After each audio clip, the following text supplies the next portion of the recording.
तो नाज़रीन, आज पेशावर में पीटीआई का एक बड़ा जलसा था और इस जलसे में इनकलाबी मनाज़िर देखने में आए। साथ साथ इस मौके पर आवाम ने बता दिया कि उनको बहादुरों की कदर है, वो बहादुरों को पसंद करते हैं और ऐसे में मनाज़िर सामने आए हैं। देखिए, ज़रताज गुल हैं जो इमरान खान की शेरनी है, काफ़ी अरसे से मंजर से गायब है क्योंकि इनके खिलाफ फैसला आ गया था अदालत से, इनकी गिरफ्तारी जो है वो हो सकती है, इसलिए ये अंडरग्राउंड है। लेकिन आज पेशावर में जलसे के मौके पर ये आवाम में निकल आई और देखिए कि एक मौके पर सीएम केपी के था जिसको आवाम भगोड़ा समझती है, उसके खिलाफ एहतजाज भी हुआ। लेकिन आप देखिए इमरान खान की ये शेरनी ज़रताज गुल किस तरह आवाम ने इनका पुरतपाक इस्तकबाल किया, इनकी गाड़ी का घेराव किया, वहाँ पर नारेबाजी हुई और इस मौके पर ज़रताज गुल को अपनी गाड़ी से बाहर आना पड़ा, आवाम को हाथ लहराकर जवाब देना पड़ा। इस मौके पर लोगों ने ज़रताज गुल के साथ सेल्फियाँ खिंचवाई और कहा कि वही लीड कीजिए, फ्रंट पे आइए, हम उनके साथ हैं, आवाम उनके साथ हैं, लोगों में मायूसी मत फैलाएं, इमरान खान के नज़रिए के साथ चलें और इमरान खान का जो सही बयानिया है वो कौम के सामने आना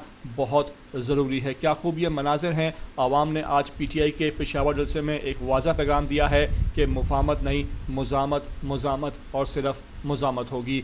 आपको रिक्वेस्ट है कि वीडियो को आखिर तक देख लिया करें। नए आते हैं ETV 247 उर्दू पर तो लाजमी से आप सब्सक्राइब करें, लाइक करें, शेयर करें और कमेंट करके मुझे अपनी कीमती आरा से आगाह करना बिल्कुल भी ना भूला करें।